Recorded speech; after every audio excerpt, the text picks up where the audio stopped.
Fason Radyo. Merhaba değerli dinleyicilerimiz. Bugün 31 Ekim 2025 Cuma. Bakü Stüdyosu'ndan herkese merhaba.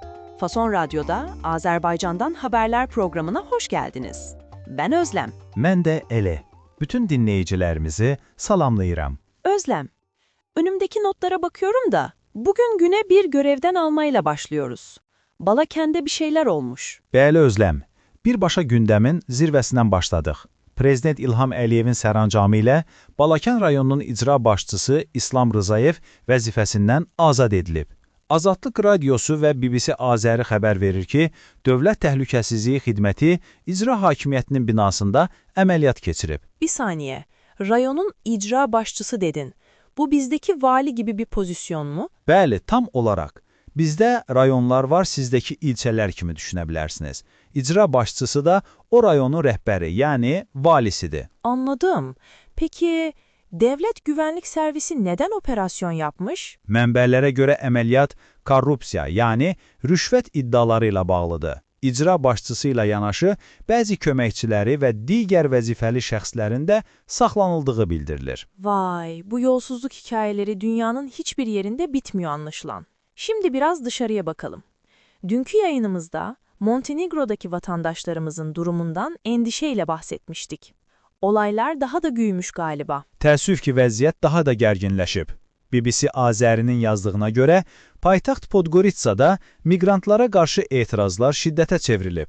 Etirazçılar Türkiyə dövlət nömrə nişanlı bir avtomobili yandırıblar və bəzi şəhərlərdə Türk iş adamlarına məxsus restoranlara hücum ediblər. İnanılır gibi değil.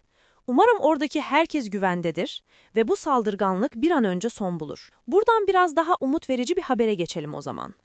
Ermənistan Başbakanı Paşinyan'dan barışla ilgili mesajlar gelmiş. Bəli, bu xəbərin mənbəyi Day Az saytıdır.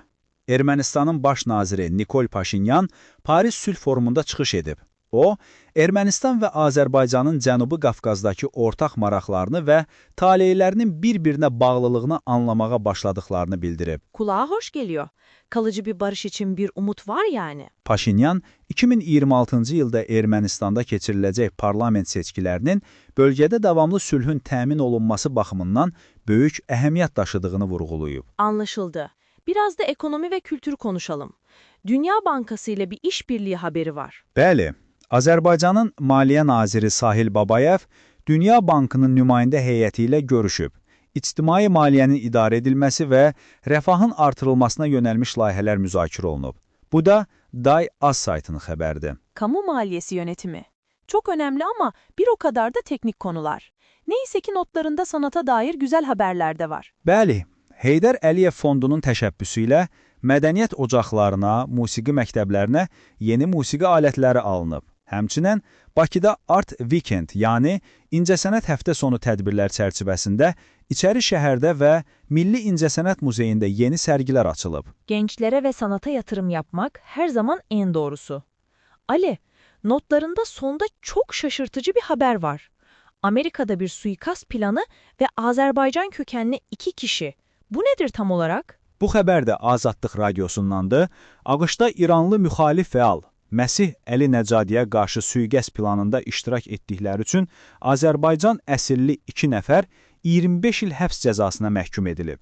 Məhkəmə onların Şərqi Avropadakı cinayətkar təşkilat adından hərəkət etdiyini müəyyən edib. İnanılır gibi değil.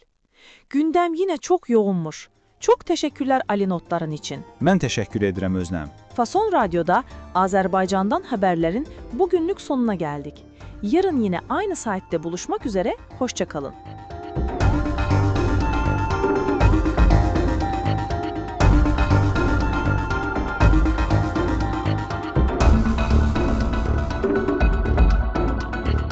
Fason Radyo.